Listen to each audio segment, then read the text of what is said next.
Candace came to me in 2009, and she said, I want a lawyer who will take this case to trial because we need to bring attention to the Jehovah's Witness policy of keeping sex abusers secret, and we need to make them change it. And I agreed. The plaintiff in this case, Candi Conti, grew up in a life of chaos.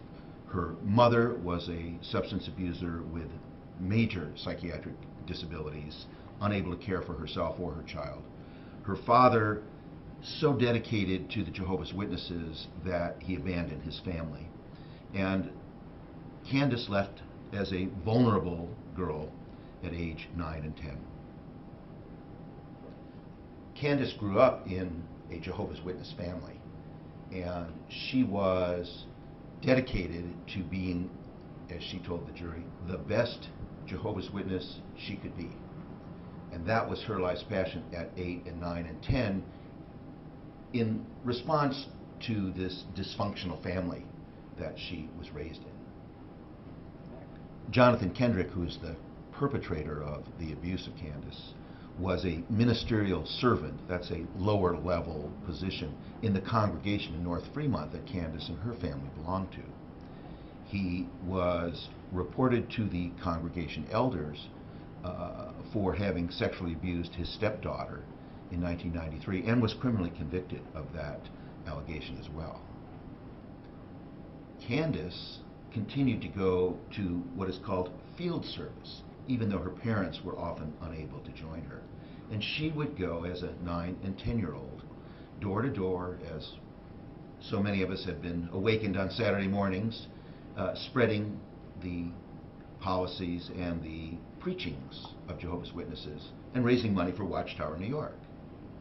It was during field service that Jonathan Kendrick, who was assigned to go out into groups with Candace, even though the elders knew he was a child sex abuser and was likely to abuse again.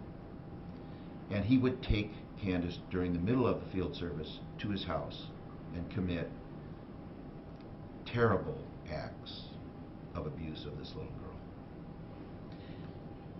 In 2009, Candace learned by checking the Department of Justice website that her perpetrator, Jonathan Kendrick, had been convicted of abusing another 8-year-old girl in a different congregation in Oakley.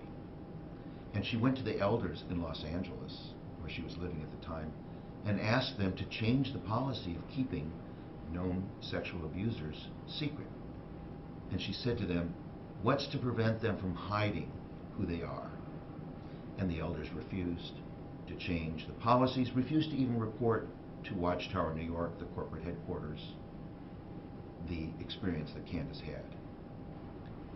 Exhibit 1 in the trial was a written policy of Watchtower New York issued on July 1st, 1989, meant to be kept confidential, but we were able to obtain it through the power of the court, which instructed all elders in the entire United States to keep reports of child sex abuse secret.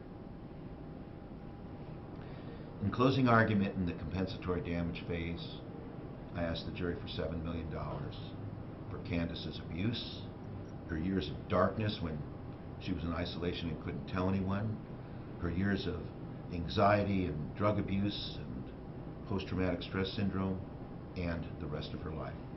And the jury awarded $7 million. In the punitive damage phase, I asked the jury for treble damages, $21 million. And they awarded $21 million and won, because the jurors told us later this verdict needed an exclamation point. It was a very hard road, but the message also is that other people can do this. You can do this. If I did this and I stuck through it, it was really hard, and there was a night there that I really questioned wanting to continue, but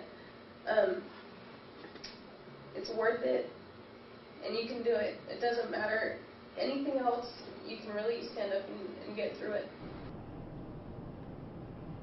The thing I am most proud of in terms of my work in this case is after the verdict, which got worldwide attention. I got more than 1,000 calls from every continent, except Antarctica, from victims of Jehovah's Witness sexual abuse.